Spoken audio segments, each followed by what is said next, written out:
The Great North Road runs through Hatfield, like it always has. Traffic streams past on the A1000, heading north toward the Midlands or south toward London. On the eastern side, where the road bends past the old town, there's a row of car dealerships. Seat, Lexus, Audi, gleaming showrooms with polished floors and soft lighting, salespeople in suits, the muted hum of air conditioning. Nothing remarkable, nothing to mark what stood here before. But if you knew where to look, if you'd been told, you might pause at 168 Great North Road and wonder, because this is where the empire was. This patch of Hertfordshire tarmac, these glass-fronted showrooms selling German and Japanese cars. This is where Britain's cap-gun kingdom rose and fell. 37,000 square feet of factory space, 360 workers clocking in for shifts, die-casting machines that ran from morning until night, forcing molten zinc into steel molds at temperatures that could take your skin off. The rhythmic percussion of metal being shaped, trimmed, assembled, the chemical smell of hot alloy and paint and lubricant, the final products, pistols and rifles that felt almost real in a child's hand, boxed and shipped to every corner of the globe. Today, the site sells actual cars, from toy cars to the real thing.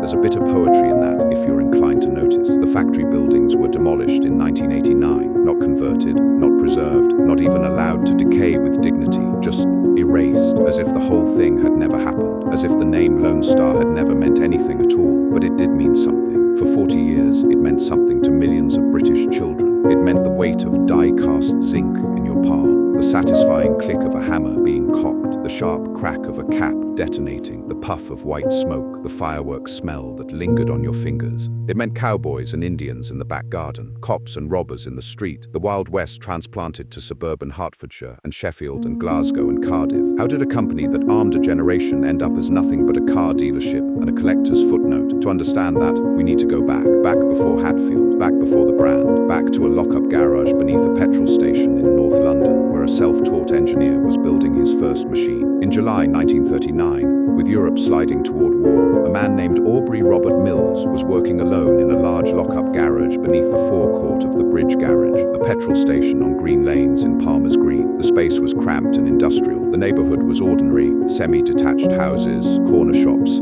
the everyday geography of outer London. Nothing about the location suggested that an empire might be born there. But Bob Mills had a plan. He was building a die-casting machine from scratch. Mills was self-taught, no engineering degree, no family connections in manufacturing, no capital to speak of. What he had was mechanical intuition and restless ambition. He understood that zinc alloy die casting, the process of forcing molten metal into precision molds under high pressure, was the coming thing for small metal products. And he understood that if he could build the machines himself, he wouldn't need to buy them from anyone else. That first machine took months to design and construct. When it was finished, Mills sold it for a profit of £100.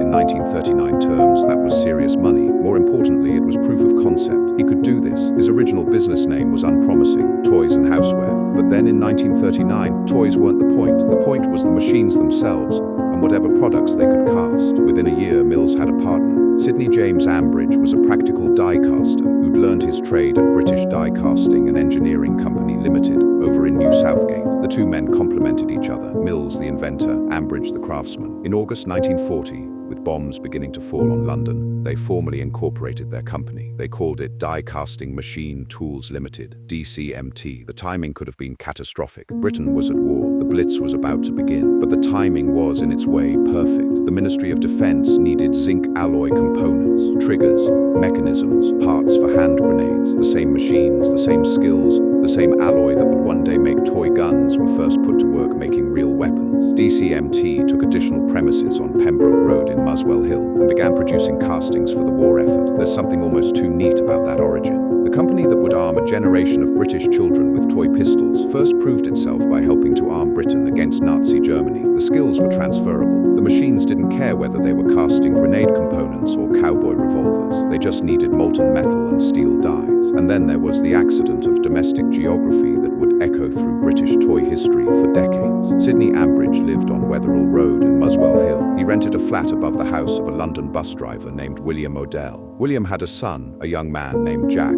sharp with his hands, looking for work. Jack Odell was hired at DCMT as a die caster, learning the trade at 3 shillings and 3p an hour. Jack Odell would leave DCMT. He would take what he'd learned about die casting and apply it elsewhere. He would co-found a company called Lesney Products. Lesney would make Matchbox toys.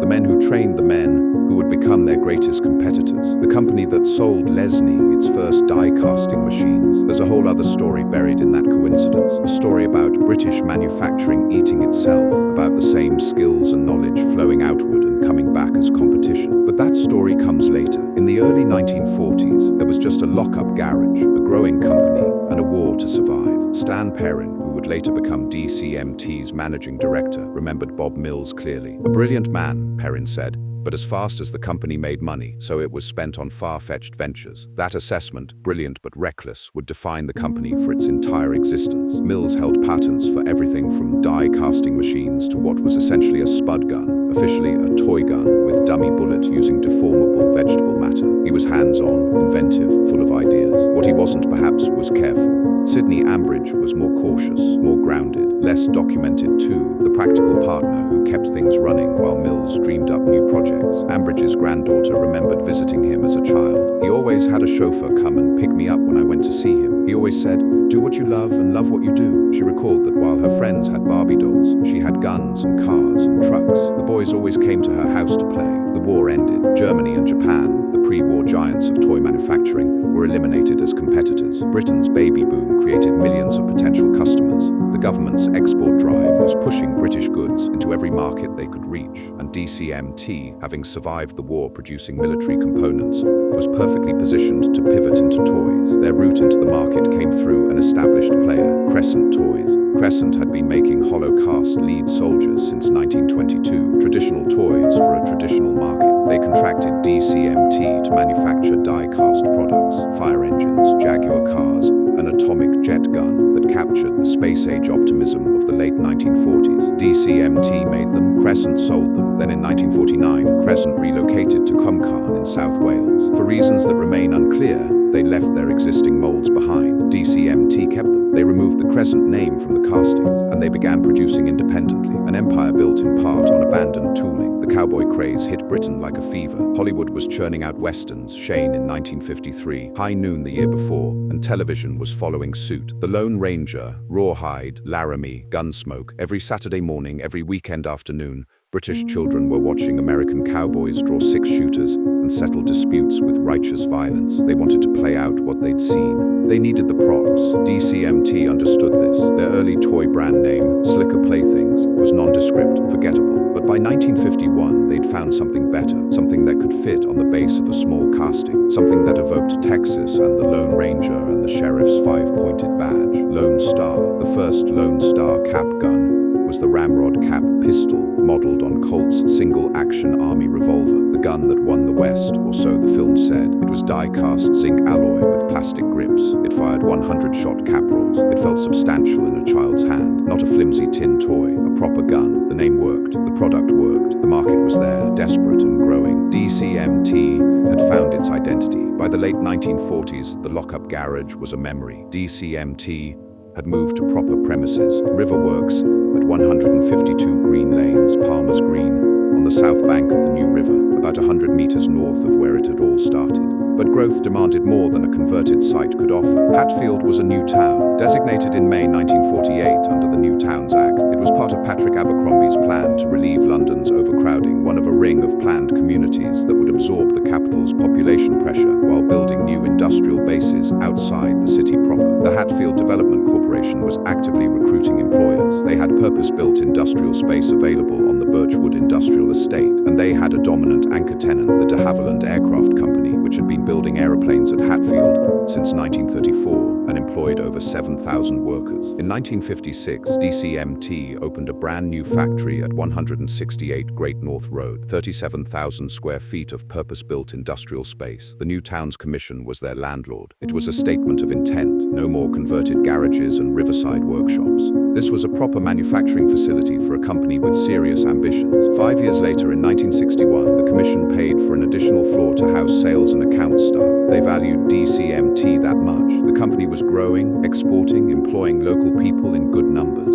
It was exactly what new towns were supposed to attract, and still the growth continued. In 1958, DCMT acquired another factory at Holloway's Lane in Welham Green, just down the road from Hatfield. This had been AGM Industries, a company formed by Ambridge, Gower and Mills back in 1944, now absorbed into the main group. Welham Green became the primary manufacturing facility through the 1960s. The original Palmer's Green site stayed operational for plastics and vinyl molding. 3 factories, 300 miles of production capacity, if you added them up, and a product range that was expanding far beyond cap guns. Lone Star was never just guns, though guns were the heart of it. Stan Perrin was explicit. Of course, guns were our business, and these, along with their ancillary items, were responsible for 75% of our turnover, but the remaining 25% covered remarkable ground. The Roadmaster series launched in 1956, die-cast vehicles at Corgi scale, roughly 1 to 50, competing directly with Corgi and Dinky for shelf space in British toy shops. Then came Impy supercars in 1966, 3.5-inch models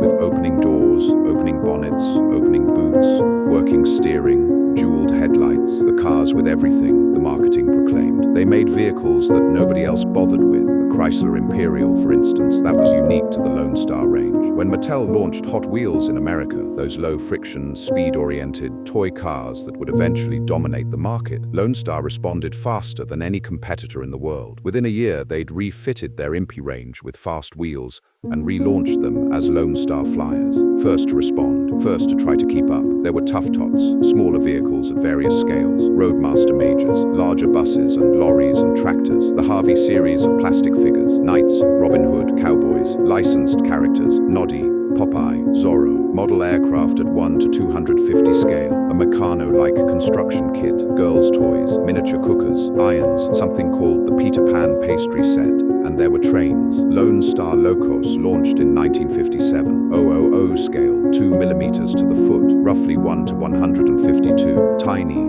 push-along die-cast miniatures designed by a long-term employee named Stuart Goss. They sold through Woolworths primarily, affordable, charming, the entry point for a child's first model railway. Then in 1959 came Ambition on an altogether different scale. Treble Electric was an electrically powered model train system at N gauge, proper working locomotives, powered track, rolling stock and accessories.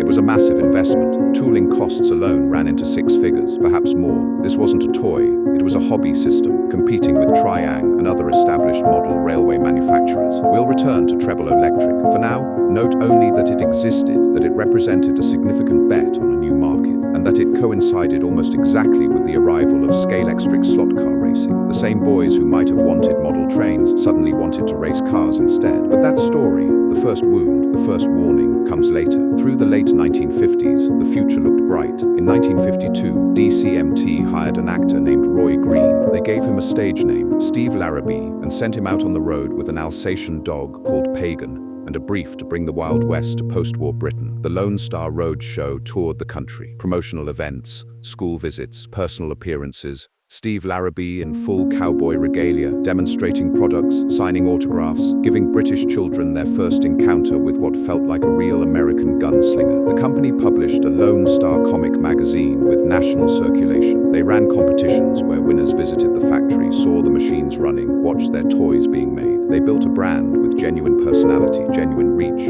genuine cultural presence. Stan Perrin, looking back, listed the roadshow and the comic among Bob Mills' profligate spending, money flowing out as fast as it came in, ambition outpacing prudence. But those ventures worked. They imprinted Lone Star on a generation. The overseas expansion was serious. By the late 1950s, DCMT had sales offices in New York. DCMT Sales Corporation, established 1957. Los Angeles, affiliated with Ambrit Industries in Glendale, Brisbane, Paris, and a London showroom at Finsbury Square. They'd licensed production to Jadali in France, allowing their designs to spread across European markets. They were exporting everywhere. They were, in Stan Perrin's phrase, the undisputed masters of their core product. We had the world for guns. Even Hong Kong was a reasonable market. Even Hong Kong, even the place that would eventually drown them in cheap competition. But that too comes later. In the golden years, Lone Star was selling to Hong Kong, not losing to it. To understand what was lost, you have to understand what existed. And to understand what existed, you have to stand imaginatively, at least, on the factory floor at Hatfield, somewhere in the middle of the 1960s, when everything was running at full capacity. 3 factories, 710 workers across the group, roughly 360 at Hatfield, 200 at Welham Green, 150 at the original Palmer's Green site.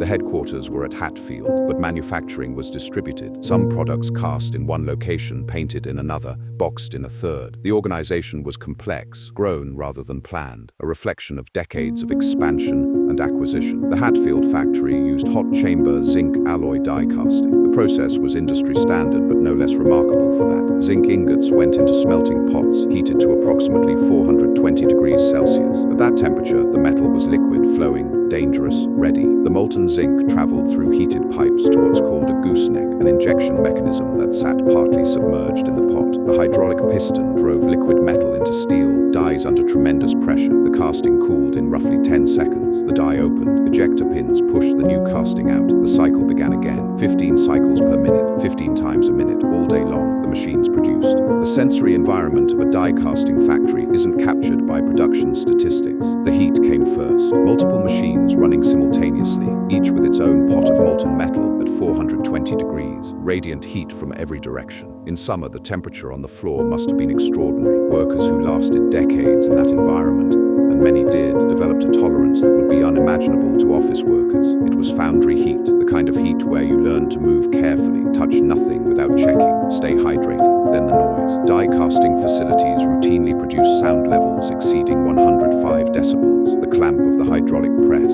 the hiss of metal injection, the mechanical thump of ejection, the grinding of excess metal, flash, being trimmed from new castings, and underlying it all, the constant baseline hum of machines that never stopped. The factory had a rhythm, a percussion that defined the working day. 15 cycles per minute, hour after hour. If you stood outside on the Great North Road, you might have heard it from the pavement and the smell. Molten zinc has a characteristic odor, metallic, faintly sweet. Workers in zinc foundries know about metal fume fever. Zinc shakes, Monday morning fever, whatever name you gave it. Inhale enough zinc fumes, and you'd get nausea, headache, dry throat, chest pain. The symptoms usually passed, but they reminded you that this work had consequences. Beyond the zinc, dye release agents, lubricants, the sharp smell of acid baths used in surface preparation, paint from the finishing areas, solvents, the canteen frying bacon for the breakfast shift, cigarette smoke in the yard during breaks, the particular industrial mixture that clung to clothes and hair and followed workers home. A cap gun moved through the factory in stages. 2 zinc alloy body halves were cast in separate dies. The right side included the barrel and full frame. The left side was shorter, a cover piece, fresh from the mold. Each half carried flash, thin fins of excess metal that had squeezed into the gaps between die surfaces. Workers trimmed the flash by hand with pliers, filed the edges smooth, used sanders for thicker accumulations. The cleaned parts went to acid baths for surface preparation, then to electroplating, a clear coating for shine. Some components received chrome plating or painted details. Assembly was manual. Springs, cylinders, hammers, triggers, guiding discs, cap pushers, brass grommets, screws, each component fitted by hand into the body. The plastic grips were injection molded separately, 10 at a time, then attached with screws. A finished gun was tested, boxed, added to the inventory, shipped. Every step involved human hands, human judgment, human skill. This wasn't a lights-out robotic operation. It was craft manufacturing at industrial scale. The workers came from Hatfield and the surrounding villages. This was Hertfordshire, not the industrial north. There wasn't a tradition of factory dynasties stretching back generations, but the work was steady, the wages were reasonable, and the products were things you could take pride in. Mrs. R.B. worked at the Hatfield factory from December 1979 until the final closure in 1988, first under DCMT and then under later owners. Her memories, preserved in collectors' archives, capture something essential. My years with LSP and LST were very happy, and I loved the atmosphere of the factory. For the last few years, I was a one-woman customer services department. I particularly enjoyed this work. Happy, she called them, happy years, working in a factory that made toy guns, dealing with customers who wanted those products, being part of something that felt worthwhile. The products that left Hatfield and Welham Green and Palmer's Green went everywhere. Over 38 years, Lone Star produced 239 different cap gun models. Some lasted only briefly, others ran for decades. The Captain Cutlass Buccaneer pistol, a double-barreled flintlock pirate gun, stayed in production from around 1950 until 1988. 38 years of continuous manufacture for a single design. The James Bond 007 pistol, a P-38 with silencer in gunmetal or gold finish, ran from 1965 to 1986. The Luger 9mm automatic near full scale became a signature product. The names tell you what the market Wanted, Stampede, Buckaroo, Frontier Scout, Peacemaker, Buntline Special, Pony Express Rifle, Super Sharpshooter. The Wild West, rendered in Hertfordshire zinc. What did it mean to own a Lone Star cap gun? For a child in the 1960s, or the 1950s, or the 1970s, it meant weight, real weight, the heft of metal in your hand, not a flimsy plastic thing that felt like nothing. A Lone Star gun had presence. You knew you were holding something. It meant the ritual of loading, threading the red paper strip through the mechanism, making sure the caps were aligned with the striking point. It meant cocking the hammer, that satisfying click as the mechanism locked into place, and it meant the moment of firing, the trigger pull, the hammer falling, the sharp crack of the cap detonating, a wisp of white smoke curling up from the barrel, and the smell, that distinctive fireworks smell of burnt gunpowder compound that lingered on fingers and clothes. A satisfying click, one collector remembered, followed by a puff of smoke and a lovely firework-like smell. That smell was childhood. For millions of British adults who grew up between 1950 and 1980, the phrase cap gun triggers that olfactory memory before anything else. The competition was real but manageable. Crescent Toys, the company whose abandoned molds had helped launch Lone Star, was still operating, having relocated to Wales. BCM in Brighton made similar products, and increasingly cheap imports were arriving from Hong Kong and Taiwan. But Lone Star had advantages: quality of casting, breadth of range, marketing that actually worked, the brand recognition built by Steve Larrabee and the Roadshow and the Comic Magazine, a distribution network that reached from Woolworths to toy shops to export markets across the globe. Toy companies like Mattel, Hubley, Halco, Nichols, even Britain's Lone Star Toys, kept us properly armed so we could tame our neighborhood frontiers. That's from True West magazine, an American publication acknowledging Lone Star in the same breath as the great American names, a British company competing on the world stage. The 1960s were the peak, all three factories operational, the product range at its widest, export markets flourishing, the brand established in the public consciousness. If you'd walked into the Hatfield headquarters in, say, 1965, you'd have seen a company that believed in itself. The new Towns Commission had just added a second floor at their expense, a vote of confidence from the landlord. The MP supercars range was about to launch. The cap gun business was dominant. Management was talking about expansion, about new product lines, about overseas opportunities. The numbers were strong. Employment was high. The machines were running. We had the world for guns, Stan Perrin would recall. That wasn't nostalgia speaking. That was fact. In the mid-1960s, Lone Star was the undisputed British market leader in die-cast cap guns, with significant international reach on top of domestic dominance. But standing at the summit, you couldn't see the cracks forming beneath your feet. The treble electric trains had already failed. Launched in 1959 to 60 with tooling costs in six figures, they'd run straight into scale-extric slot car racing. The boys who might have wanted model railways wanted to race cars instead.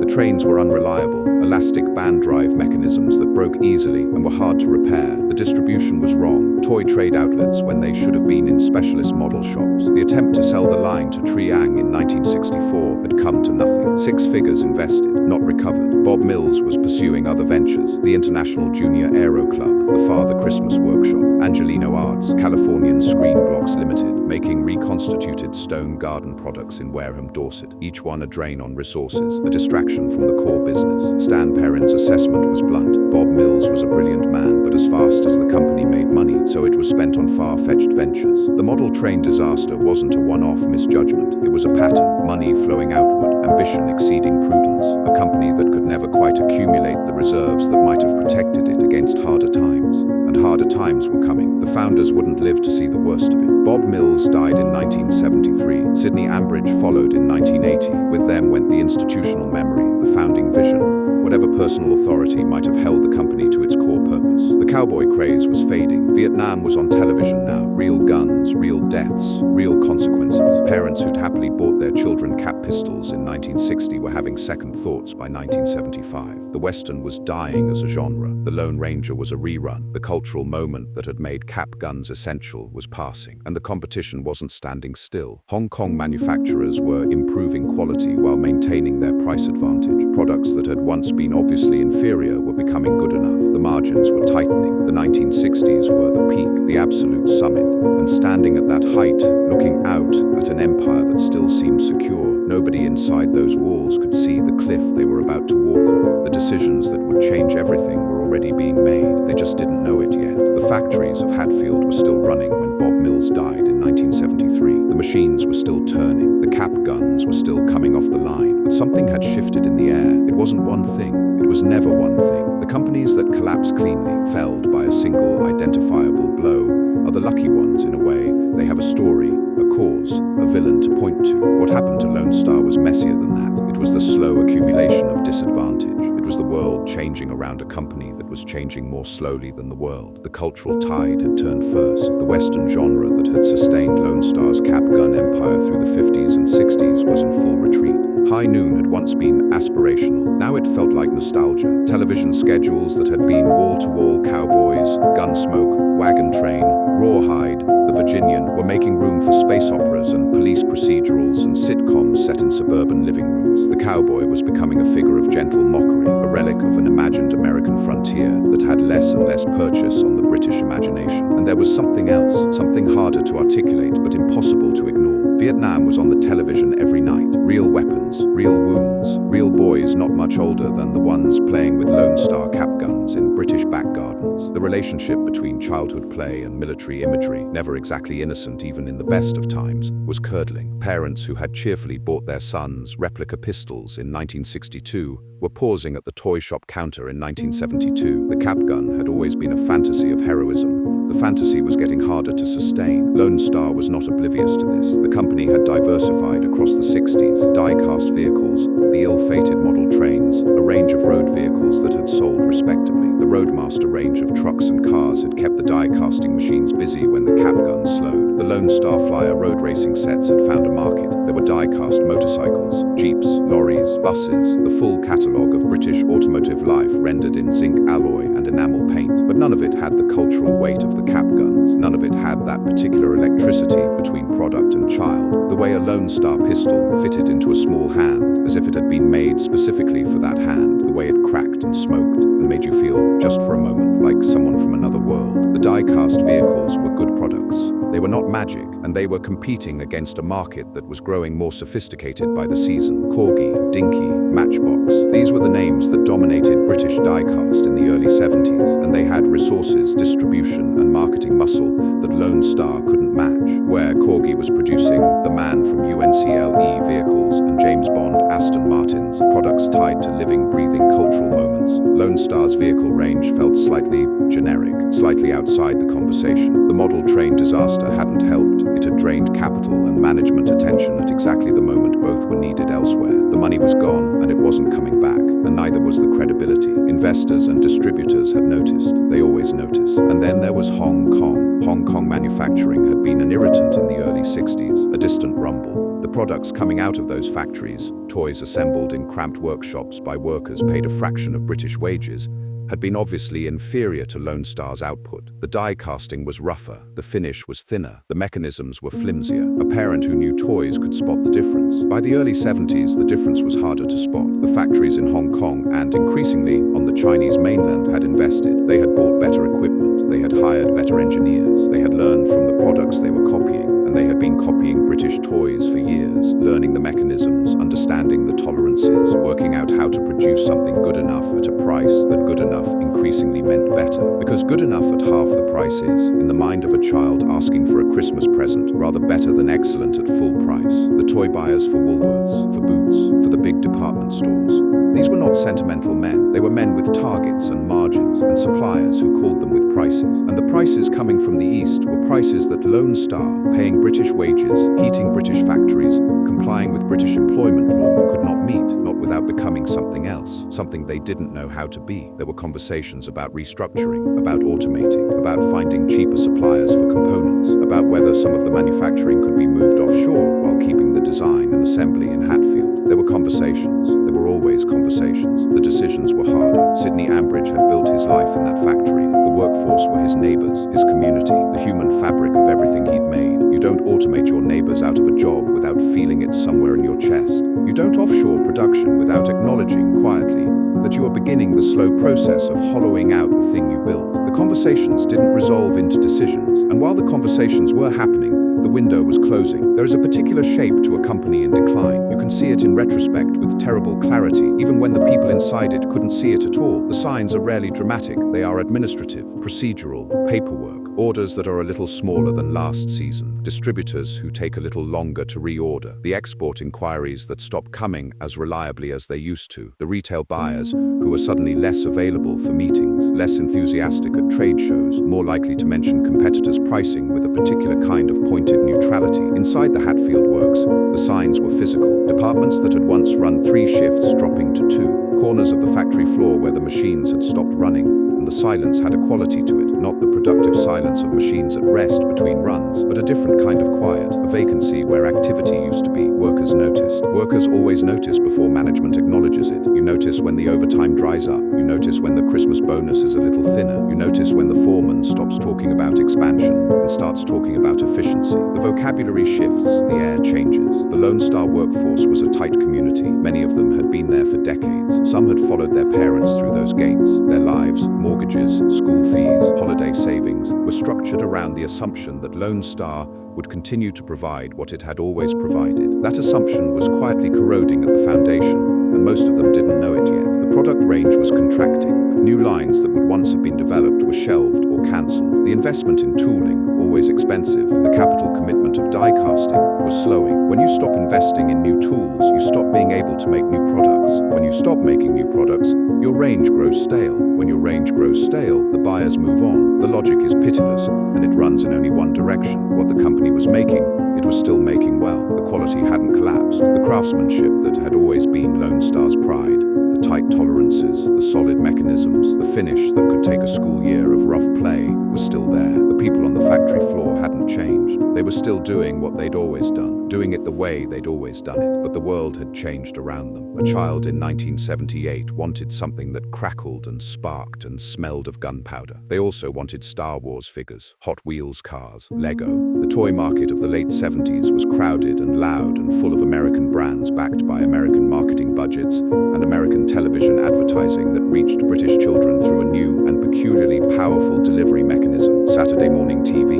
Lone Star didn't have a lightsaber. Lone Star didn't have a television commercial budget. Lone Star had the Lone Star Flyer and the Roadmaster range and a cap gun that was genuinely a beautifully made cap gun. And the world had decided that wasn't quite enough. Bob Mills had died in 1973. His energy, however misdirected some of it had been real. He had believed in things. The model trains were a disaster, but they were a disaster born of enthusiasm, of a genuine conviction that he could find the next big thing. That conviction, even when it led him wrong, had been the animating force of the company from the beginning. It had driven those first experiments in the Wembley garage. It had pushed the business into the Hatfield works. It had never quite stopped looking for the next horizon. With Mills gone, the company continued. It had people, it had assets, it had a Hatfield factory and machinery and a workforce and a distribution network. These are the things a company is made of. But the spirit that had assembled those pieces, the particular unrepeatable human energy of the founder, had gone with him to the grave. Sidney Ambridge died in 1980. He had been the practical one, the man who turned Mills's enthusiasms into manufacturable reality, who kept the factory floor running while the director's imagination roamed. With Ambridge gone, the last direct link to the founding generation was broken. The people who remained were inheritors. That's not a criticism. Every company eventually passes to inheritors. The alternative is that it dies with the founders. But inheriting a company is not the same as building one. And the decisions facing whoever ran Lone Star in the early 1980s were not decisions that could be made from inherited momentum. They required a different kind of courage. The 1980s arrived with a particular cruelty for British manufacturing. The Thatcher government's monetarist policies, high interest rates, a strong pound, struck the manufacturing sector like a cold front. A strong pound meant that British exports became expensive in foreign markets, and foreign imports became cheap in British ones. For a company like Lone Star, which had built its exports laboriously over decades, the exchange rate alone was devastating. Products that had been competitively priced in the German and Australian markets were suddenly expensive. The orders thinned. Domestically, British toy manufacturing was contracting across the board. Metoy, makers of Corgi, would enter receivership in 1983. Linesbros, the giant of the industry, had already collapsed in 1971, taking Triang with it. Dinky would shut in 1979. The industry that had defined British childhood play for 3 generations was being systematically dismantled by the twin forces of cheap imports and a hostile economic environment. Lone Star was not alone. It was, in a sense, part of a collective national story, the story of British manufacturing confronting a world it hadn't been built for. and hadn't fully understood until the moment it was too late. The workforce shrank. Redundancy notices were issued in rounds. Each round was accompanied by the particular awful theater of it. The HR meetings, the union consultations, the faces of people who had worked there for 20 years, being told that the company could no longer afford their skill. People who had done nothing wrong. People who had turned up every day and done the job well and had understood, in a way that couldn't be written in a contract, that the factory was part of them, and they were part of the factory. The machines fell silent one by one. There is a specific kind of industrial silence, not absence of sound, but the presence of stopped things. A factory floor where the presses have run for decades and then stop is not quiet in the way that a field is quiet. It has the quality of held breath, of something that was alive and is alive no longer. Production lines that had shaped hundreds of thousands of cap guns and die-cast vehicles were disassembled. The tooling, the expensive, intricate dies that had been the physical embodiment of Lone Star's product range, was catalogued and disposed of. Some of it was sold, some of it was scrapped. The chrome-plated dies for the Western Mustang, the tooling for the Lone Star Flyer coaches, the cap gun mechanisms that had cracked and smoked in the hands of a million children who were now adults with children of their own, gone, melted down, or sold to someone who didn't know what they were. The company made its last products somewhere in the mid-1980s. The precise date of the final cap gun is not recorded anywhere accessible. There was no ceremony, there was no last day speech, no commemorative plaque, no gathering of the workforce to mark the moment. The last cap gun came off the line and was boxed and shipped and sold, and that was that. The machines stopped, the lights went out. Lone Star products formally ceased trading by the late 1980s. The Hatfield works fell into the hands of administrators and subsequently property developers. The buildings, the floor space that had housed die-casting machines and assembly lines, and the canteen where generations of workers had eaten their lunch, were eventually cleared. Hatfield has changed almost beyond recognition since then. The great de Havilland aircraft factory is gone. The Comet and the Trident were built there, and that history too has mostly dissolved into the general amnesia of British industrial memory. The town has a new university, new retail parks, new roads. The landscape of manufacturing that defined it through the middle decades of the 20th century has been largely erased and replaced with the landscape of service and consumption that defines it now, where the Lone Star Works stood, where Sidney Ambridge watched the first die-cast toys emerge from the machines, where the cap gun mechanisms were assembled by women who could do it faster than any machine, where Bob Mills walked the floor with his restless, roving energy. There is now something else, something that has no memory of what came before. The toys survive. That is the strange and moving coda to the Lone Star story. The company is gone, the factory is gone, the founders are gone, the workforce scattered or dead. But the objects they made are still here. They turn up at car boot sales, their chrome gone to silver, and the paint worn at the edges. They appear on eBay with careful descriptions. Lone Star Western Mustang, plays cap, mechanism works, light playware. They sit in glass cases at toy fairs alongside dinky lorries and corgi Aston Martins and Matchbox superfast cars. And the people who stop to look at them are a particular age, and they have a particular expression. That expression is the thing worth understanding. It isn't simply nostalgia, though nostalgia is in it. It's something more specific than that. It's the recognition of an object that was once intensely, completely real, that occupied the full attention of a child, that was carried everywhere and slept with and lost in the garden, and rescued from the back of the wardrobe, and that has somehow outlasted everything around it. The child who held it is now 60 or 65. The parents who bought it at the Woolworths counter are gone. The house where it was played with has been sold and renovated into something unrecognizable. The street has changed. The neighborhood has changed. The world that the toy was made for has dissolved, but the toy is here, still. Its mechanism still works. You can still load a roll of caps and pull the trigger and hear that crack and smell that particular burnt paper smell. It is an ordinary miracle. The preservation of something small and cheap and made with no expectation of permanence, enduring past everything that surrounded it. The collectors know this. That's what they're honoring at the toy fairs. Not sentiment exactly, something harder and stranger, the survival of the made thing when the making is long over. There are also the people, the workers who are still alive, remember the factory with the kind of specificity that professional memory consultants can never quite manufacture. The smell of the flux, or the particular sound of the die-casting machines cycling, the rhythm of the assembly line, the walk through the gates on a Monday morning in January, the cold air on your face and the warm air of the works reaching out to meet you. Stan Perrin, whose meticulous internal history of Lone Star is one of the few detailed accounts of the company that survives, clearly felt the weight of what was being lost. His account carries the slightly formal precision of a man trying to get it right, to make the record while the record can still be made, while the people who were there are still able to speak. There is something quietly heroic about that impulse, to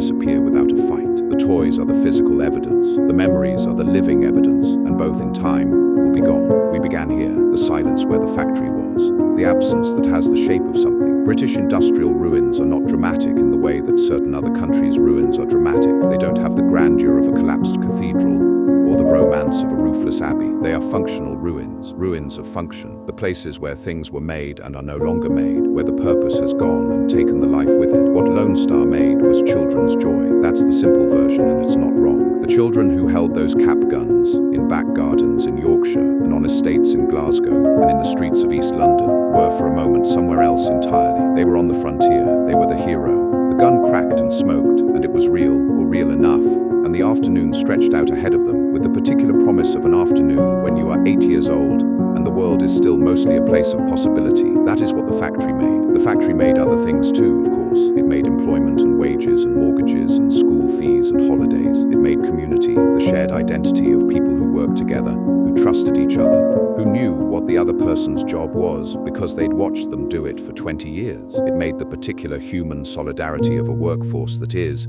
for all the hierarchies and difficulties and frustrations, pointing in the same direction. British manufacturing made these things in thousands of towns and cities across the second half of the 20th century. And then it stopped. The reasons are economic and political and cultural, and globalization is in there, and Thatcher is in there, and the pound is in there, and Hong Kong is in there, and the death of the cowboy is in there. These things are all true, and they are all part of it, but they do not fully account for the feeling. The feeling is of something being taken out of the air. Walk the Hatfield site now. Nothing crumbles dramatically. There are no photogenic ruins. There is just the absence of a thing that was here, the specific presence of a specific factory which existed and then didn't, which was alive and then wasn't, which made things and then stopped making things, and which the town around it has largely stopped remembering. Bob Mills in his Wembley garage, making toys because the war was over and the world needed things to play with again. Sidney Ambridge at his bench working out how to make the mechanism lighter, smoother, better. The women on the assembly line, loading cap rolls and snapping parts together with a speed that looked effortless because it had become effortless. The children at Christmas, the crack and the smoke, the afternoon on the frontier. A factory is not a romantic thing. It is a building in which people trade their time and their strength for a wage. But the things made in it, the objects that leave it and enter the world and pass through the hands of children who do not know and will never know where they came from, those things carry something with them, something of the people who made them, something of the place and time. Every toy is a ghost of the factory floor. The toy is in a glass case at a collector's fair in Birmingham. The factory is gone. The people who made it are old or dead. The children who played with it are old now too. But the toy is here, and in the toy, Lone Star is still here, still cracking, still smoking, still sending a child somewhere else entirely. That's the miracle. That's what they made.